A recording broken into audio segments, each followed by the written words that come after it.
감사합니다. 작년에 우리 교회 표가 행진하여 가라였는데 거기 맞춰서 곡을 만들어 주셨어요. 그래서 가사를 또 그렇게 해가지고 감사한 귀한 찬양이죠. 올해는 이제 그 행진할 때 우리가 그 무엇을 따라서 행진해야 될 것인가, 하나님의 말씀을 따라서 행진하기를 원해서 또 말씀대로 말씀을 따라서 행진하자, 이렇게 우리 마음을 먹고 있습니다. 올 한 해 동안 영락교회 모든 성도들, 또 이 영상으로 함께하는 어떤 분이든지 하나님을 향해서 또 우리의 거룩한 사명을 향해서 행진하여 말씀을 따라 승리하시기를 간절히 기원합니다. 명절들 잘 지나셨습니까? 잘 지나는 게 어떻게 지나는 건지 잘 모르겠어요. 하여튼 시간이 흘렀고 또 많은 분들이 명절 연휴를 기다렸을 텐데 벌써 3, 4일 훌쩍 지나고 나면 또 뭐 허무한 생각이 드는 분도 계실 거예요. 명절에 뭐 좀 해볼까 그랬는데 그렇지 못하고 또 출근하시는 분도 많으실 것 같습니다. 날이야 어떻든지 간에 그날이 명절이든 일반적인 날이든 주님 안에서 기쁨으로 살면 매일매일이 명절이 될 것이라고 생각합니다. 우리 성도들의 삶에 언제나 하나님께서 주시는 기쁨이 흘러넘치기를 간절히 바랍니다. 오늘 읽은 말씀 좀 목사에게는 설교하기 어려운 말씀입니다. 왜 그러냐 하면은요, 아마 우리 성도님들 오랫동안 신앙생활 하신 분들은 이 본문 말씀을 수백 번 읽으셨을 것이고 또 많이 들으셨을 것이고, 사실 오늘 이 본문의 말씀은 설명이 별로 필요가 없는 그런 내용이죠. 그래서 설교하기가 좀 어려운 말씀이다, 그렇게 할 수가 있겠습니다. 지난 수요일 날 우리가 생각한 것은 뭐냐 하면, 이제 그 베드로 사도께서 그 많은 순례자들 앞에서 설교를 하셨더니 사람들이 그 말씀에 마음이 찔려서 그래가지고는 우리가 어찌할꼬 이렇게 나와서 질문했을 때 그 38절에 보면은 뭐라고 말했느냐 하면은 당신들이 회개해야 된다, 그리고 예수님의 이름으로 세례를 받아야 된다, 이런 걸 말씀했어요. 죄사함을 받아야 된다고. 근데 거기까지만 말씀하고 끝낼 수도 있을 것 같은데 끝에 뭘 붙였느냐 하면, 그리하면 너희가 성령의 선물을 받을 것이다, 요걸 그 뒤에다 붙였어요.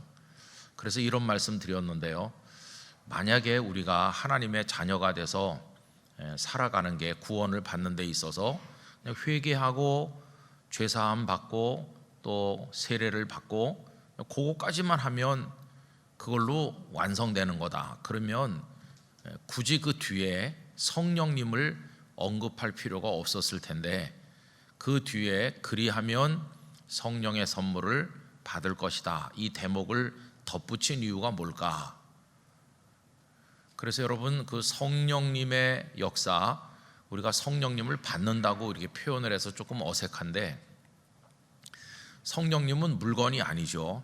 하나님 아버지의 영이시고 예수 그리스도의 영이십니다. 그러니까 삼위일체 하나님이세요. 그러니까 자꾸 받는다는 단어를 우리말로 쓰면은 이 어감상 꼭 무슨 물건을 받는 것 같이 느껴지는데 그건 아주 잘못된 것입니다. 성령님은 우리가 받는다기보다는 굳이 표현한다면 우리에게 임하여 오시는 분을 영접하는 겁니다. 모셔드리는 겁니다. 그렇게 표현해야 되는데 이제 번역이 받는다 이렇게 하니까 자꾸만 어떤 물건을 주고받는 것처럼 오해를 하기가 쉽습니다. 아닌 게 아니라 그런 오해가 이단도 많이 만들어냈죠. 예를 들면 4세기에 마케도니우스라고 하는 이단이 있었는데 이 사람은 성령님을 뭐라고 설명했느냐 하면 힘이라고, 파워라고 설명했어요. 여러분, 이 말은 약간 맞고 대부분은 틀립니다. 성령님은 하나님께서 보이지 않게 오시는 거다, 이렇게 이해를 해야 되거든요. 하나님의 영이시고 예수 그리스도의 영이시니까요. 그런데 그 하나님 안에, 삼위일체 하나님 안에 당연히 힘이 있죠. 당연히 능력이 있으시죠. 그러니까 하나님께서 우리에게 임하여 오시면 그분의 능력이 우리 속에 역사하는 게 맞아요, 그죠? 그렇지만 능력이 곧 성령이냐 이렇게 뒤집어 말하면 그건 아니죠, 그죠? 하나님 안에는 능력만 있는 게 아니고 사랑도 있고 모든 게 다 있고 그분은 전 인격적으로 우리에게 임하여 오시는 분이시지 그냥 힘이 곧 성령이다 이렇게 할 수가 없죠. 여러분, 힘이 성령이라고 하면 풍력, 바람의 힘도 힘이고 원자력도 힘이고 뭐 완력도 힘이죠. 근육에서 나오는 힘센 남자도 있잖아요. 근데 그게 그러면 그게 성령입니까? 그건 아니거든요. 그래서 이제 그런 오해를 하다 보니까 목사님들도 실수를 좀 많이 해요. 제가 어렸을 때 기억나는 게 전에도 한번 말씀드린 기억이 있습니다만은 제가 초등학교, 중학교 이럴 때 부흥사경회를 열심히 따라다녔습니다. 저는 뭐 전문 부흥사를 좋아하진 않았는데 하여튼 어머니가 가자고 그러니까 열심히 따라다니면서 웬만한 집회는 참 많이 갔어요. 옛날에는 대형 집회를 열 만한 장소가 잘 없어가지고 여기 혹시 그런 데 가보신 분 계신지 모르겠는데 저 한강 백사장에서 부흥회를 많이 했습니다. 그 가보신 분 있으세요? 한강 백사장에 그냥 그 햇빛 가리개 위에 쭉 그걸 치고 물론 옆에는 아무것도 없죠. 그냥 그늘만 지게 해가지고 그 얼마나 뜨거운 폭염인지 모르는데 하여튼 거기서 부흥회 같은 걸 많이 했어요. 그런 데도 가고 이웃교회 집회도 많이 가고 이렇게 많이 가다 보니까 좀 특별한 경험들을 좀 했어요. 구경을 한 거죠. 경험을 했다기보다 제가 그 목사님 함자는 누구라고 말씀드리진 않겠지만 제가 참 충격을 받은 것 중에 하나는 한 중학교 3학년이나 고등학교 1학년이나 그쯤 된 것 같아요. 근데 이제 어떤 교회 부흥회를 갔더니 그 목사님이 그냥 다 벗었어요. 이렇게 여러분 제가 좀 벗어도 되겠습니까? 근데 뭐 벗어도 되겠냐 그러는데 누가 안 된다고 그러겠어요. 벗고 그다음에 팔도 좀 걷어붙이겠습니다. 그러더니 팔도 걷어붙여가지고 그리고 이렇게 얌전하게 서서 하지도 않으시고 왔다 갔다 하는 거예요. 왔다 갔다 해요. 굉장히 자유롭게 하시는 거죠. 근데 이제 여기는 마이크가 있고 밑에는 마이크가 없잖아요. 요즘에는 뭐 여기다가 끼워가지고 핀 마이크, 무선 마이크 있지만은 그땐 그런 거 없을 때거든요. 근데 목사님께서 굉장히 목소리가 커요. 그래서 여기서 하나 밑에서 하나 비슷해요. 왔다 갔다 하면서 소리를 내시면은 저 2층 구석까지 쩌렁쩌렁 들릴 정도로 목소리가 큰데 또 이만한 작대기를 하나 손에 들고 다니거든요. 학교 선생님 같이 다니면서 이제 이렇게 사람을 이렇게 그걸로 가리키기도 하고 또 만만해 보이는 사람이 있으면 그걸로 팔을 꾹 누르기도 해요. 그러면서 무슨 성경 몇 장 몇 절 외울 줄 아냐 이렇게 물어봐요. 갑자기 그 뭐 대부분 모르죠 뭐. 그래서 그 목사님이 어느 통로로 지나가는지 다 공포에 사로잡혀 있는 거예요. 그 목사님이 통로로 지나가면은 그 근처에 있는 분들은 다 고개를 숙이고 있어요. 혹시 이렇게 할까봐. 저는 여기서 하니까 다행으로 여기시기 바랍니다. 근데 그날 제가 이제 그 목사님에게 충격받은 거는 성령을 받으라는 거예요. 자, 오늘 저녁에 내가 여러분에게 성령을 나눠주러 왔다. 저 아이 어린데 저건 좀 이상한 거 아닌가 그런 생각이 들었습니다. 그러면서 이 목사님 요 아래 여기서 자 이제 성령을 여러분들에게 던질 테니까 잘 받아요. 그러면서 던지는 거예요. 이렇게 실제로 던지는 신용을 했어요. 야구 선수 같이. 그래서 2층에도 받아라. 그러면서 이렇게 하면 그러면 또 참 이상한 교인들이 있어가지고 어떤 사람 꼭 야구 경기장에 그 홈런볼 날아오면 받는 것처럼 어떤 성도는 또 일어나서 아멘 그러면서 손을 내미는 거예요. 꼭 받는 신용을 하면서. 그래서 제가 이거 저건 아니다. 나는 뭐 이제 어린 학생이지만 내가 알기로는 성령님은 분명히 성경에 하나님의 영이라고 그랬는데 야 하나님을 막 던지고 받고 그러네. 제 어린 나이에도 그런 생각이 들고 거부감이 강하더라고요. 거부감이 너무 강하더라고요. 그래서 제가 어머니한테 이런 부흥회는 이제 안 온다 이렇게 하니까 어머니가 이놈아 그래도 가야 된다고 그래서 아니 저런 목사님한테 무슨 얘기를 들을 게 있다고 가냐 그랬더니 듣기 싫어도 들을 줄 알아야 평생 예수 믿을 수 있다고 그러더니 그 말이 무슨 말인지 이해가 됐어요. 듣기 싫은 설교도 계속 들어야 이게 교회에서 도망가지 않고 평생 신앙생활 한다고. 좀 죄송한 말씀인데 목사님들이 다 언제나 여러분 귀에 짝짝 붙는 설교만 하는 건 아니잖아요. 듣기 싫은 소리 하는 목사님도 있고 저도 그럴 텐데 듣기 싫은 설교도 버티면서 들을 수 있어야 교회를 떠나지 않고 앉아 계실 수 있는 거예요. 그러니까 좀 괴로우셔도 참으시기 바랍니다. 하여튼 그때 제가 큰 충격을 받았어요. 성령님은 그런 게 아니죠. 근데 왜 베드로 사도께서 뒤에다가 그 성령님을 받을 거라고 이렇게 표현했을까? 제가 지난 수요일 날 말씀드렸죠. 개역 개정판 성경에서는 성령의 선물 이렇게 돼 있지만 우리가 전에 사용하던 개역 성경에서는 성령을 받는다 이렇게 돼 있다고 그랬죠. 그러니까 성령님께서 우리에게 오신다 이렇게 이해해도 좋고, 성령님께서 우리에게 오실 때 나눠주시는 은사라고 이해를 해도 좋다고 그랬는데, 어쨌든 중요한 것은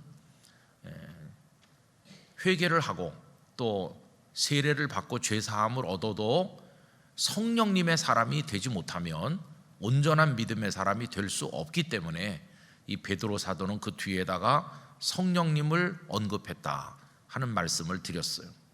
근데 그거는 베드로 자신이 체험해 본 거라고 그랬어요. 여러분 사실 제자들이 예수님을 따라서 다니던 그 3년 가까운 세월 동안에 이 제자들은요 그냥 따라만 다닌 거예요.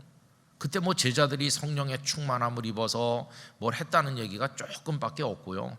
다 그냥 예수님이 하시는 거죠. 그죠? 그리고 예수님께서 기도하실 때 그들은 잠자고 대부분 그랬죠.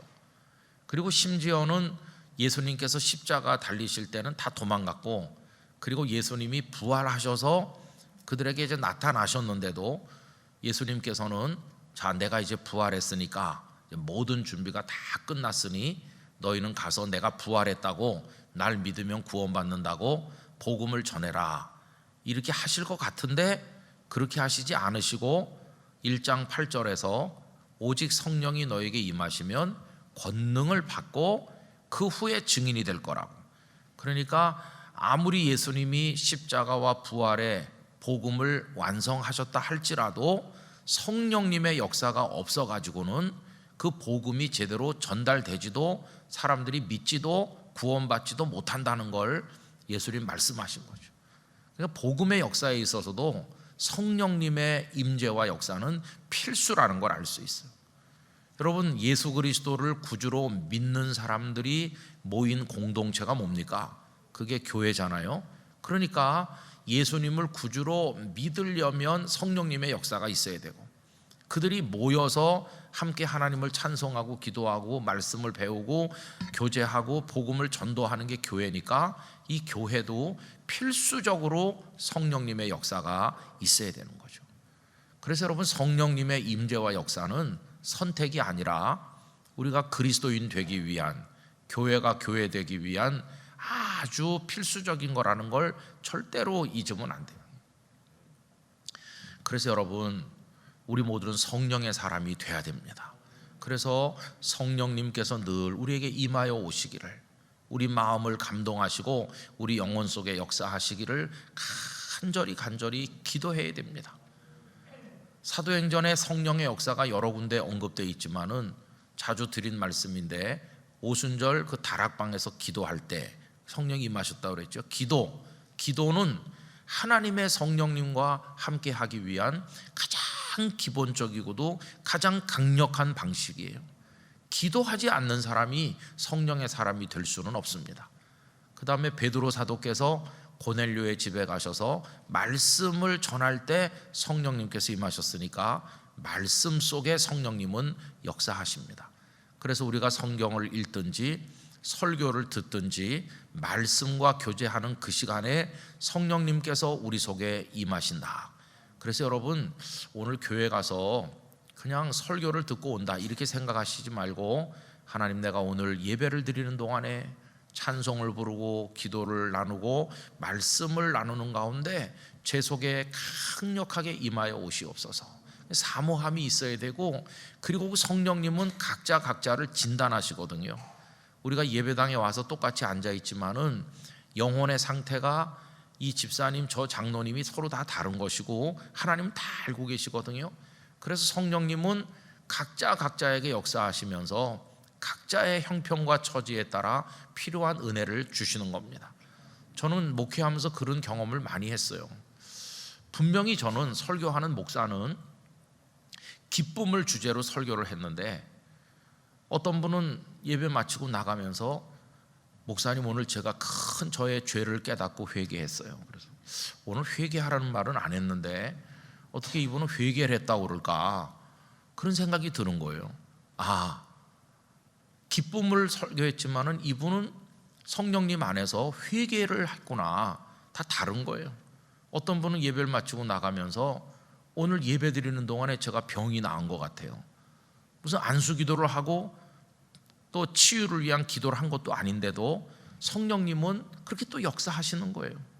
그래서 각자의 처지에 따라서 하나님이 살아계시다는 것과 성령으로 우리에게 임하여 계시다는 것을 체험하고 알도록 만들어 주시는 거예요. 어떤 분들은 너무 마음이 우울하고 정말 슬픈 마음으로 억지로 예배당에 와서 힘들게 앉았지만 예배를 마치고 나갈 때는 기쁨이 충만케 되는 거예요. 성령님은 어떻게 우리 속에 역사하시는지 알 수 없거든요. 그래서 여러분, 성령께서 임하여 오시도록 우린 간절히 사모해야 됩니다. 마치 뭐와 같으냐면 성령님은 늘 우리 곁에 계시죠. 이론적으로 따지면 안 계신 적이 없으세요. 그러니까 어떤 목사님들이 이렇게 말하기도 해요. 우리 국어 어법상 임하여 오시옵소서라고 말하는 게 틀렸다. 왜냐하면 늘 우리 중에 임하여 계시니까. 이미 임하여 계시는데 오시옵소서 하는 거가 이게 어법에 안 맞는다고. 오늘 안 맞는 거 맞습니다. 지금 이 자리에도 삼위일체 하나님 우리 중에 충만하게 계십니다. 그러니까 임하여 오셔 우리 속에 역사해달라고 하는 말 자체가 안 맞는 거죠, 어법상. 그러나 문제는 뭐냐 하면은 아무리 좋은 명약이 있어도 그게 내 속에 적용되지 않으면 나랑 소용이 없는 것처럼, 성령님이 아무리 우리 속에 역사하셔도 우리가 그분을 영접해서 우리의 삶에 모셔드리지 않으면 나랑은 무관한 존재가 되기 때문에 임하여 오시옵소서라는 기도는 사실은 나를 여는 기도예요. 나를 여는 기도. 하나님, 제가 준비가 됐습니다. 저를 붙들어 주세요. 그런 우리를 위한 기도지 성령님을 억지로 오게 하는 기도는 아니에요. 그죠? 그래서 우리가 이거를 잘 이해를 해야만 된다고 하는 것이죠. 그래서 저는 우리 영락교회 예배 다 귀중하지만은 특별히 4부 예배 시작할 때 다 일어나서 부르는 시작 찬송이 있어요.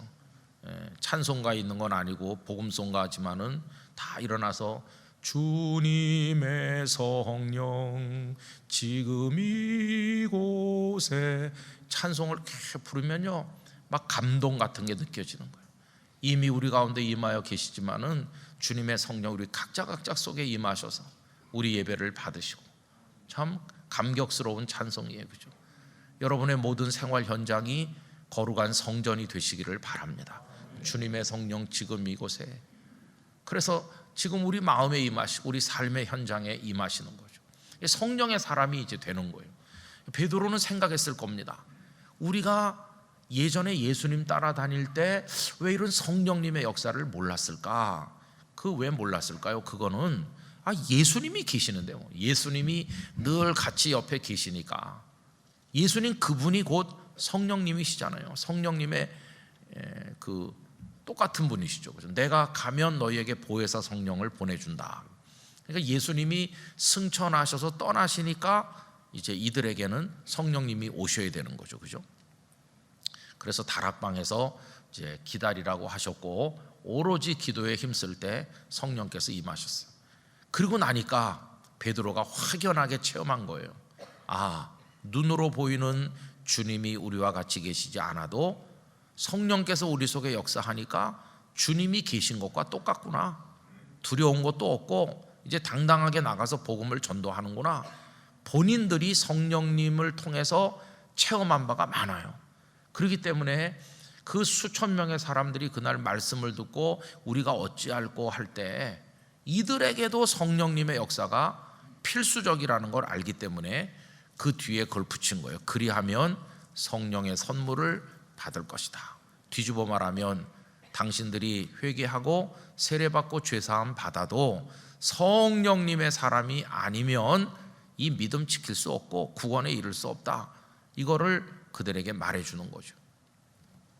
그래서 이제 베드로를 비롯한 사도들이 다 성령의 사람이 되신 거고, 또 그날 세례 받은 사람들 중에도 이제 정말로 성령님의 사람이 된 이들이 있을 거 아니겠어요? 이제 이들이 오늘 그 다음에 쭉 보는 대로 이제 예루살렘 교회 공동체를 이제 구성하게 됐는데, 그 이전과 그들이 성령의 사람이 된 이후에 확연하게 달라진 게 몇 가지 있습니다. 오늘 본문에 여러 가지 일들을 일일이 말씀드릴 필요는 없는데 확연하게 달라진 거 몇 가지.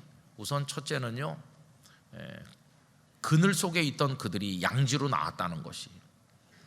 우선 예수님께서 십자가에 달리셨을 때 이 제자들은 다 다락방에 들어가서 숨었잖아요. 보이지 않는 곳에 숨었어요. 그리고 사람들이 많은 곳에 자신들을 나타내는 게 두려웠어요. 그래서 다 어두운 저 구석에 음지 같은 곳에 가서 웅크리고 양지로 나오지 못하는 거예요. 그런데 여기 지금 성령님께서 역사하신 다음에 확연히 달라진 모습 중에 하나는 그들이 공개적으로 수많은 사람들 앞에 자신들의 정체를 드러냈다는 것입니다. 그 순례자들, 그 많은 사람들 앞에 사도들이 쭉 서서 말씀을 전하는 장면을 한번 상상해 보세요. 그 이전의 제자들하고 아주 다르잖아요.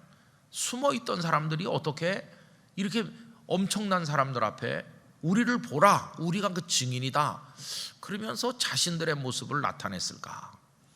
여러분, 성령님이 역사하시면 성도와 교회는 세상에 나타나게 돼 있어요. 예수님께서 말씀하시기를 사람이 등불을 켜서 말 아래 두지 아니하고 어디 둔다고 했습니까? 등경 위에 둔다. 말 아래라는 것은 안 보이게 파묻어 놓는 걸 말하거든요. 누가 등불을 켜서 보이지 않게 파묻어 놓겠습니까? 등경 위 높은 곳에 누구나 다 볼 수 있는 곳에 확연하게 드러나잖아요. 여러분, 성령에 충만한 성도는 세상 앞에 모습을 드러내는 것이고 그 교회다운 모습도 사람들 앞에 드러나는 것이. 근데 저 음습한 데 숨어가지고 정체를 나타내지 않고 은밀하게 이렇게, 그건 뭔가 좀 이상한 거, 정상인 게 아니에요. 여러분, 가끔 보면 지금도 소수의 사람들이 모여서 남한테 자기들을 공개하지 않고 가정재단을 쌓느니 성경 공부를 하느니 그건 다 99.9%는 다 이상한 것. 이상한데 이상한. 이미 하나님께서는 세상 앞에 당신의 복음을 다 드러내셨고, 그리고 복음을 숨기는 게 아니라 선포하고 있잖아요. 다 들어보세요. 다 알려주고 있잖아요. 이 성경이 몰래 팔리는 책이 아니고 어디나 누구나 다 볼 수 있도록 돼 있잖아요. 그리고 이 복음이 선포되고 교회가 곳곳에 다 있어서 누구든지 이렇게 들어올 수 있지 않습니까? 그러니까 이게 드러나는 거예요. 드러나. 모든 사람들의 눈앞에 공개적으로. 여러분, 이게 예루살렘의 하나의 현상이 됐어요.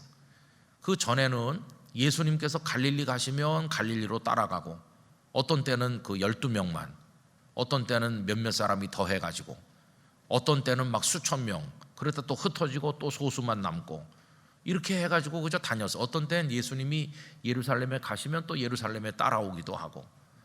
그러다가 그 유대 지도자들, 대제사장 이런 사람들은 저 예수를 죽여서 없애면 이건 없어질 거다. 그래서 십자가에 못 박은 거 아닙니까? 이제 예수를 죽여 쓰기 때문에 이제 없어진다고 생각했어요. 근데 없어지긴커녕 예수님 십자가에 분명히 못 박았는데 그 다음에 부활했다고 하더니 점점 사람들이 많아지면서 이제 예루살렘에 그 7, 8만 명이 사는 그 도시에서 예수님을 믿는 사람들은 부인할 수 없는 너무도 뚜렷한 사회적 현상이 된 거예요. 왜냐하면 오늘 본문에 보는 것처럼 그들이 성전에서 모이기를 힘쓰는 거예요. 그 전에는 다락방에 소수가 모였었는데 다락방에 모이는 걸 아는 사람은 알지만 대부분은 몰랐을 거예요. 그런데 이제는 다락방에서 소수가 이렇게 모이는 게 아니라 공개적으로 말씀을 선포하더니 이제는 아예 성전에서 대놓고 모이는 거예요. 그리고 그 숫자가 그냥 소수가 아니거든요. 그러니까 예루살렘에 예수님을 믿는 사람들의 그 존재감이라고 하는 게 부인할 수 없는 현상이 된 거예요. 뚜렷하게 나타났어요. 그들이 당당하게 세상 앞에 자신들을 나타냈어요. 그게 이제 성령님의 사람이 된 이후에 나타난 아주 뚜렷한 달라진 현상 중에 하나입니다. 그 다음에 또 한 가지는 뭐냐 하면 수동적이던 사람들이 전부 다 이제 능동적 입장에, 주체적 입장에 섰다는 거예요. 베드로를 비롯한 이 사도들은 언제나 예수님께 배웠어요. 그죠? 늘 배웠고, 그죠? 한두 번 예수님께서 짝을 지어서 전도 여행을 보냈을 때는 가서 자신들이 가르친 적도 있긴 있어요. 그렇지만 그건 아주 제한된 것이고 대부분은 예수님은 말씀하시고 자기들은 옆에서 듣고 배우고 그런 거였어요. 그 다음에 예수님께서 이적을 행하시고 자신들은 그냥 깜짝 놀라고 야, 이런 일이 일어나는구나 이렇게 하고 그냥 늘 그런 입장에 있었는데 성령님의 사람이 되고 나서 확연하게 달라진 것은 이들이 이제 주체적 입장에 섰다는 거예요. 사도들이 이제 가르치기 시작했어요. 가르치는 사도들이 가르치는 거예요. 사도들이 능력을 행하고 이적을 행하는 거예요. 전에는 구경만 하고 듣기만 하고 배우기만 하던 사람들이 이제는 전부 다 능동적 입장에서 복음을 위해서 헌신하는 거죠. 여러분, 저는 이제 우리 모든 사람이 다 뭐 똑같이 목사가 될 필요는 없다고 생각하지만 성숙하고 훈련된 성도는 어떤 곳에 가서도 하나님의 말씀을 전할 수 있어야 되고 가르칠 수 있어야 되고 섬길 수 있어야 된다고 믿습니다. 여러분, 그 종교 개혁자 마틴 루터가 이제 종교 개혁을 할 때 이런 걸 얘기했어요. 굉장히 혼란스러운 시대죠. 근데 그 전에 중세 캐톨릭 교회는 신부들이 쫙 있잖아요. 신부. 그래서 캐톨릭 교회는 우리 개신교회와는 다른 어떤 교회를 구분하는 방법이 있습니다. 그분들은 교회를 이렇게도 구분해요. 교회는 가르치는 교회가 있고 또 배우는 교회가 있다. 이렇게 둘로 나눠요. 참 이상한 겁니다. 가르치는 교회는 그 사제들을 말하는 거예요. 사제들은 신부들은 일반 교인들을 가르치니까 가르치는 교회고 일반 교인들은 가르침을 받기만 하니까 그들은 배우는 교회다. 이렇게 했어요. 가르치는 교회는 높은 데 있고 배우는 교회는 낮은 데 있는 거예요. 그래서 이제 교회를 지을 때도 가르치는 교회 사제들은 저 맨 앞에 이렇게 높은 단위에 올라가고 배우는 교인들은 저 낮은 자리에 의자에 그냥 앉아 있는 거죠. 이렇게 다르게 했어요. 우리 개신교도 예배당 구조가 거의 대부분 그걸 배워가지고 강단이라고 그래가지고 강단은 높은 데 하고 또 성도들 자리는 낮고 그래요. 우리 영락교회 예배당이 지금 그런 구조로 돼 있죠. 여기가 높아요. 근데 높은데 이거는 우리가 목사들은 가르치는 교회에 소속돼 있다 이래서 한 게 아니에요. 우리 교회는 그런 건 아니에요. 아닌데 예배당 건물 구조가 그냥 그럴 뿐인데 요즘에 새로 짓는 교회들은 오히려 반대예요. 그죠? 강대상 쪽이 낮고 성도들 좌석이 좀 높고 부채꼴로 요새 새로 짓는 예배당들은 그렇게 짓는 교회가 많잖아요. 근데 중세 교회는 이걸 철저하게 나눠서 사제들하고 일반 교인들을 구분했어요. 그러면서 이 사제들을 통하지 않으면 하나님의 은총이 안 온다고까지도 생각했습니다. 그러니까 내가 구원의 은총을 받아야 되는데 회개하고 용서도 받아야 되는데 거기 신부가 꼭 있어야 되는 거예요. 신부가 있어가지고 그래서 우리가 하지 않는 걸 그들은 하죠. 고해성사라는 걸 하죠. 우리는 각자가 주님 앞에 회개하는데 그 사람들은 신부 앞에 가서 고해하는 거 아닙니까? 신부님, 제가 이런 나쁜 짓 저런 나쁜 짓을 했고 거짓말을 했고 뭐 간음을 했고 쭉 얘기하면 저쪽 신부가 음성을 듣고 다 들은 다음에 이렇게 얘기를 해주는 거예요. 뭐 기도를 하라든지 뭐 어떻게 하라든지 사죄의 선언을 해주든지, 그러면 또 이제 그 듣고 가고, 이렇게 사람 앞에 하는 거죠. 그걸 왜 사람 앞에 합니까? 주님께 직접 안 하고 신부를 통해서 하는 거예요. 신부가 꼭 예수님이 중보자이신 것처럼 가운데서 중보적 역할을 한다. 신부에게 하면 신부가 하나님께 해서 해결해 준다. 이렇게 신부가 없이는 아무것도 못해요. 그래서 우리는 성만찬을 행할 때 이렇게 떡과 잔을 이렇게 나누면은 다 우리 각자가 그 두 개를 다 먹죠. 떡도 먹고 잔도 먹고 우린 두 개를 다 먹어요. 근데 캐톨릭 교회는 그 사제들만 잔을 먹지 일반 신도들한테는 잔을 절대로 안 줍니다. 사제들이 다 마시는 거, 대표로. 그래서 신부님들은 주당이 많은 거예요. 알코올을 많이 잡수시기 때문에. 그러면 일반 교인들은요, 그 떡만 주는 거예요. 떡도 예수님의 몸이기 때문에 일반 교인들이 손으로 감히 만지면 안 된다고 생각해서, 그들의 교리는 화채설이거든요. 그래가지고 이걸 손으로 못 만지니까 하면은 신부가 이걸 잡아가지고 입에다가 이렇게 넣어주는 거예요. 그래서 그분들은 떡만 먹고 잔을 안 마셔서 목이 마른 거죠. 근데 우린 두 개를 다 먹어요. 근데 종교 개혁자들이 소위 투 엘리먼츠로 두 가지 요소로 하는 성만찬이래야 된다. 루터도 칼빈도. 그 떡도 잔도 차별 없이 주님이 모두에게 주신 구원의 은총이다. 그래서 우리 개신교는 이 두 가지를 다 하는 거예요. 그러면서 신부를 통해야만 내가 구원의 은혜를 얻는데, 그러니까 그 캐톨릭 교회 그 교인들은 신부를 하나님 같이 생각하는 거예요. 하나님 같이 생각하니까 거기 절대 복종하고, 이 말씀을 선포하는 것도 신부가 이제 말씀을 읽어주고 일반 교인들은 듣는 거예요. 여러분 중세 때 라틴어로 되어 있는 성경을 읽는데 신부들 중에 교육을 안 받아서 이 라틴어로 된 성경을 읽을 줄 모르는 사람이 3분의 1이나 됐던 적도 있을 만큼 신부들도 말씀에 무지하고 제대로 읽어주지도 않고 설명하지도 않아서, 그래서 열심히 와가지고 묵주 돌리고 뭐 하고 많이 하는데 말씀을 모르니까 미신적으로 흐르는 거예요. 미신적으로.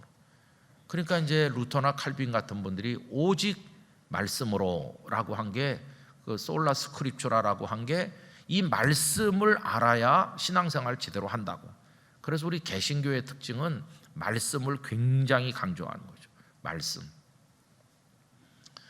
그러니까 이제 어떤 문제가 생겼냐면요, 루터가 종교개혁을 하면서 이 신부들이 그렇게 높은 자리에서 교회를 주물락주물락 하니까 교회가 많이 부패했거든요.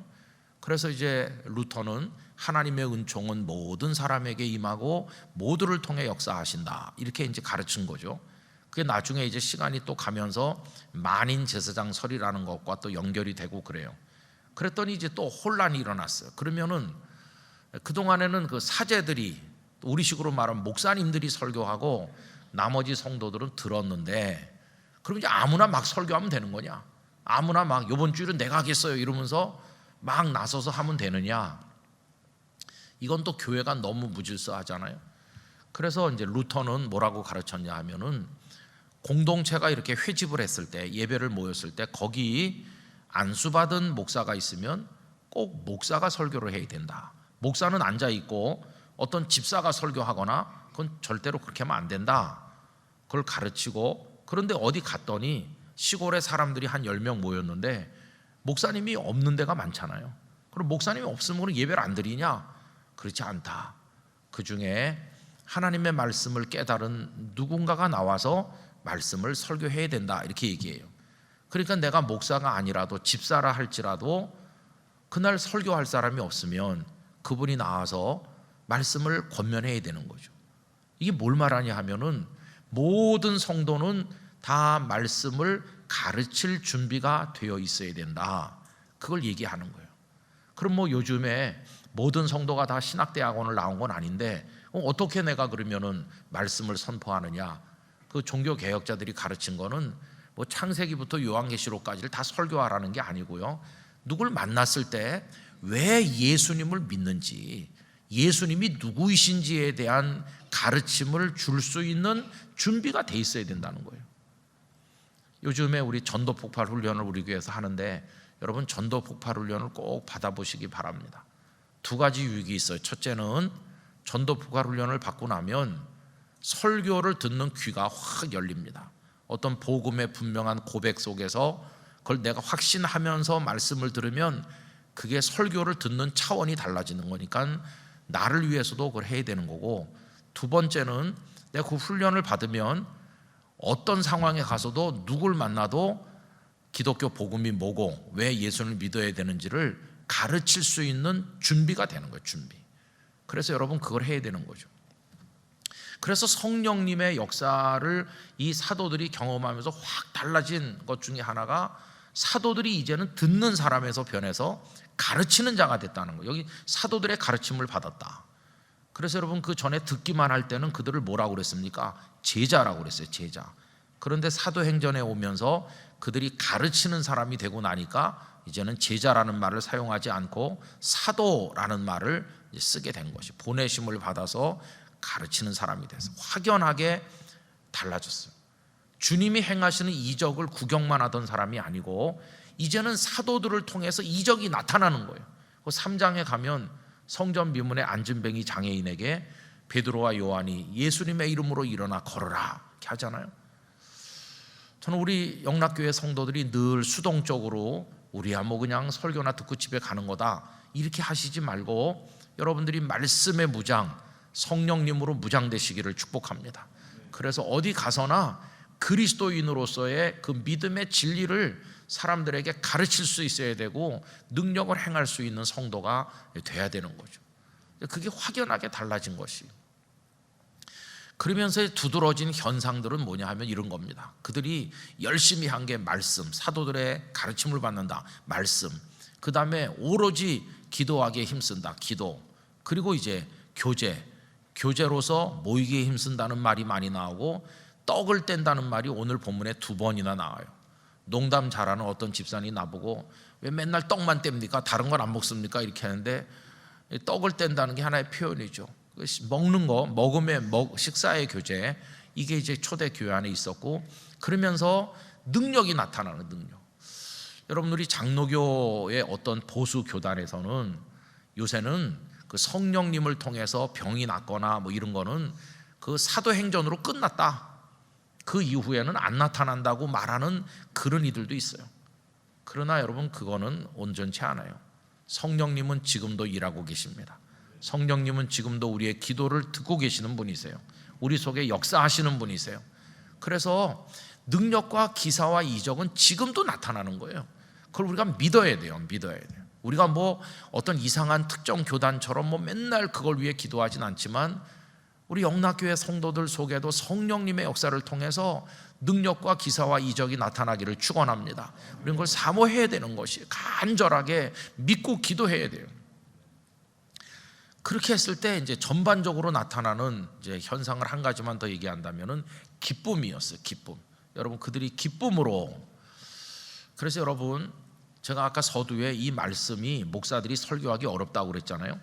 설교하기 어렵다는 이유는 이런 겁니다. 다 하고 있는 거니까. 다 대한민국의 모든 교회가 다 모여서 다 그 말씀을 설교하고 모든 교회가 다 기도하고 모든 교회가 다 교제해서 떡도 먹고 다 하잖아요. 그거 다 하는 거네. 안 하는 교회는 없어요. 이거 다 하는 거예요. 다 하는 건데 다 하는 거니까 익숙하죠. 다 익숙하니까 뭐 다 알고 있는 건데 설교하기 어렵다. 모르는 걸 설교하는 거는 재밌습니다. 나만 알고 성도들은 전혀 모르니까 말씀드리면 성도들이 이런 것도 있나 그러면서 듣지만, 이런 얘기는 뭐 찬송 부르고 기도하고 뭐 예배 우리 다 하는 건데 뭐 이렇게 생각하거든요. 근데 여러분 우리 영락교회도 수십 년 동안 예배하고 말씀 가르치고 배우고 떡을 떼고 또 기도하고 다 했잖아요. 다 하고 있는 건데, 그럼 이게 성령님의 사람이 하는 건지 그렇지 않은지를 알 수 있는 관건이 하나 있다면 그게 기쁨입니다. 기쁨. 여러분 이건 남의 얘기할 것도 없이 우리를 보면 되는 거예요. 내가 오늘도 예배하러 가. 내가 성전에 모여. 내가 오늘도 말씀을 들을 거다. 오늘도 내가 기도하지. 오늘도 내가 어느 집사님, 권사님 만나서 같이 밥도 먹고 교제했어. 다 하고 있는 거잖아요. 근데 내가 성령님의 사람으로 그걸 하는지 안 하는지를 알 수 있는 척도가 있다면 기쁜가 하는 것입니다. 기쁨. 여러분, 성령님의 다스림을 받는 사람은 모이는 게 기쁩니다. 말씀을 듣고 배우는 게 기쁩니다. 기도 시간이 기다려지는 거예요. 기도 중에 기쁨을 맛보는 거예요. 그러면서 성도가 모이는 시간이 기쁨의 시간이 되는 거예요. 그래서 기쁨의 공동체, 그게 교회인 것이에요. 기쁨의 공동체.